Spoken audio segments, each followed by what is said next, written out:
बढ़ते हैं आगे। अगली खबर का रुख कर लेते हैं। एसआई भर्ती पेपर लीक मामले में हाईकोर्ट का बड़ा फैसला। राजस्थान हाईकोर्ट ने एसआई भर्ती 2021 रद्द की है। 859 पदों के लिए एग्जाम हुआ था। पेपर लीक में कई ट्रेनी एसआई पकड़े गए थे। जस्टिस समीर जैन की एकल पीठ ने फैसला सुनाया। 60 से अधिक ट्रेनी एसआई गिरफ्तार किए जा चुके हैं। कुल 100 से अधिक आरोपी गिरफ्तार हो चुके हैं। कोर्ट की टिप्पणी, घर के भेदी ने ही लंका ढा दी है। पेपर लीक में आरपीएससी के 6 मेंबर की भूमिका है। इस भर्ती के पेपर का पूरा प्रदेश में प्रसार हुआ। ब्लूटूथ गैंग के पास भी भर्ती का पेपर पहुंचा। इन हालातों में भर्ती को जारी नहीं रखा जा सकता।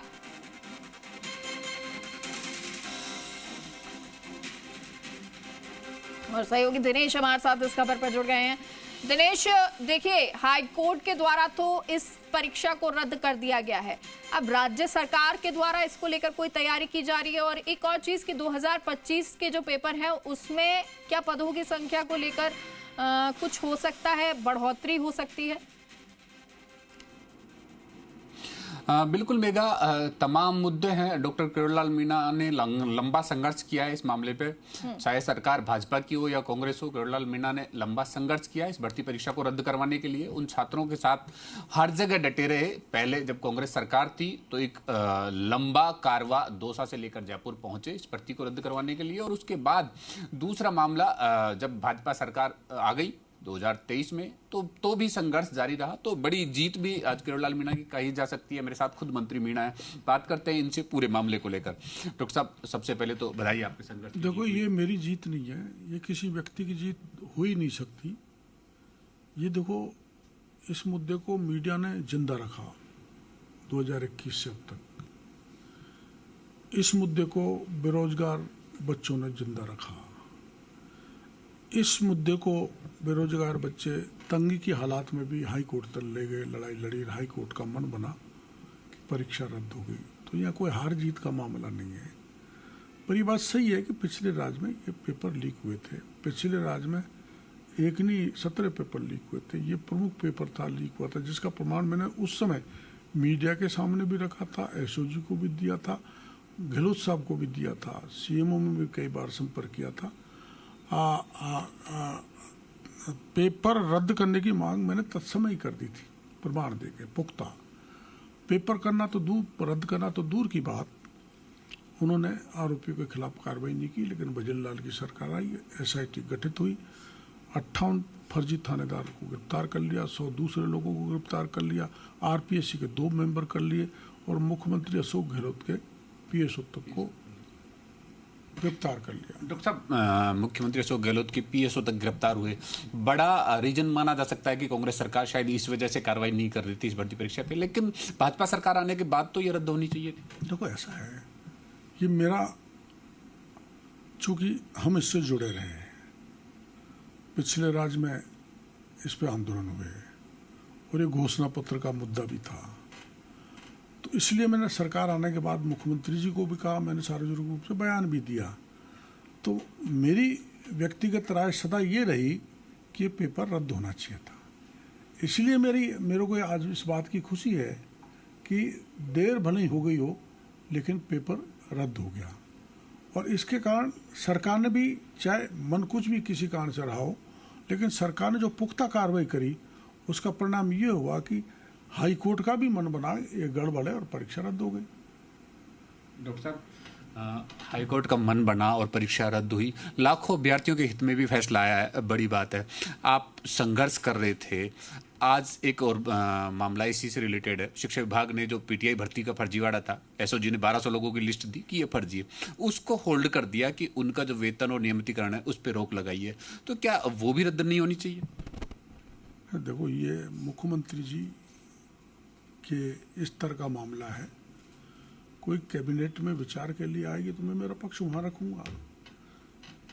मैं सरकार से हटके कोई चीज़ नहीं रखना चाहता। पर ये जो पेपर रद्द हुआ है, ये इसकी मेरे को खुशी है। ये मेरी व्यक्तिगत राय है, कोई पार्टी का स्टैंड नहीं, सरकार का है।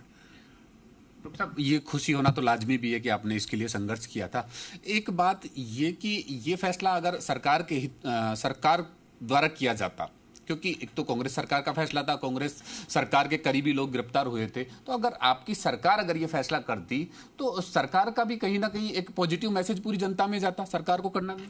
अब भी पॉजिटिव मैसेज है सरकार का, तो इसलिए कि एसआईटी गठित हुई और 58 फर्जी सब इंस्पेक्टर को जेल में डाल दिया, आरपीएससी के जो चयन करता था वो जेल में है, तो सरकार ने तो कार्रवाई आखिर में इसी ने की है। नहीं, कार्रवाई नहीं होती, ये जाते ही नहीं, उजागर ही नहीं होता मामला। उजागर करने का काम भजन लाल सरकार ने किया। उजागर करने का भजन लाल सरकार ने किया है, आप ये नेतृत्व कर रहे थे। दूसरी तरफ आरएलपी सुप्रीमो हनुमान बेनीवाल कह रहे हैं कि साहब जबरदस्ती के क्रेडिट ले रहे हैं आप। मैंने कहा लिया, मैं तो आपको कभी नहीं कहा, किसी मीडिया को, इलेक्ट्रॉनिक को नहीं कहा, ना मैंने प्रिंट मीडिया को कहा कि मैंने रद्द कराई है, ना मैं कहना चाहता हूँ। मैं तो कोई क्रेडिट नहीं लेना चाहता, और ये जो जनता है अपने आप बोल जाती है किसने क्या किया है, और ये क्रेडिट लेना बेवकूफ़ी की सी बात है। मैं तो इसका क्रेडिट नहीं लेना चाहता। क्यों फिर हनुमान बेनीवाल आपको टारगेट कर रहे हैं? ये तक बोल रहे हैं कि आप जो छापेमारी कर रहे हैं खाद बीज की जो फैक्ट्रियों पे है, इनके पीछे भी आपका एजेंडा दूसरा है, इस तरह की बातें।